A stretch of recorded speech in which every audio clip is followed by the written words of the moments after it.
qualifier l'inceste, ignoble, immonde, abject. L'immense attrait d'un homme parfait est d'ajouter à cette liste de lieux communs les mots amour, intelligence, beauté. Tout devient alors plus compliqué, plus intéressant aussi.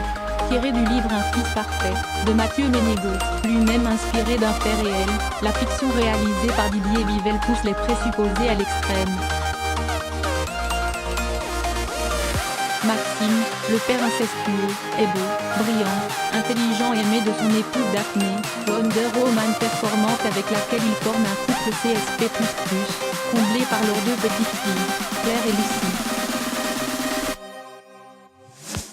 Voisins et amis peuvent d'ailleurs en témoigner.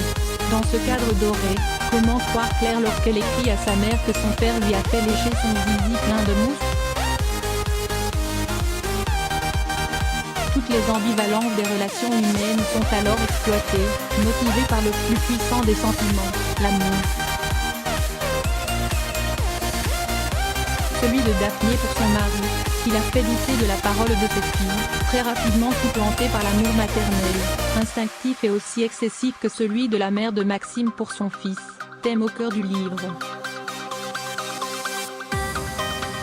Sans oublier l'amour filial, qui empêche les petites filles de témoigner, de peur que l'on fasse du mal à leur papa.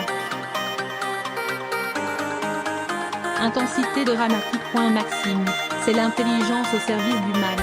L'interprétation ambivalente à souhait de Loïc Corbory, de la comédie française, fait monter l'intensité dramatique d'un cran, un crescendo hélas trop appuyé par la musique. Son machiavélisme contraste avec l'intelligence relative dont le téléfilm dote l'administration, qu'elle soit policière, judiciaire ou hospitalière. Pour culminer avec l'inéluctable parole contre parole, qui croire, ce genre idéal est père attentionné ou cette mère si souvent absente et internée dans son adolescence. L'interprétation à fleur de peau d'Odile Huimin entretient le doute par son regard perdu. La comédienne joue d'ailleurs souvent les folles, et ses actes pas uniquement dictés par la raison. Face à eux, le téléspectateur ne met pas un instant en doute la bonne foi de Daphné ni les paroles de cette fille, jouées magnifiquement par Lila Rose, Gilberti Poiseau, Claire, Emilia Dubourdieu, Lucie. Il craint en revanche de plus en plus, au fil des minutes, que la vérité n'éclate jamais. Impatient, on se rabat sur certaines incohérences. Pourquoi la mère n'enregistre-t-elle pas les déclarations de ses filles à leur insu? Au lieu de les prévenir, maman va faire un film moins, ce qui a pour conséquence prévisible de les rendre mutis. Or, sans preuve, la police ne peut rien faire.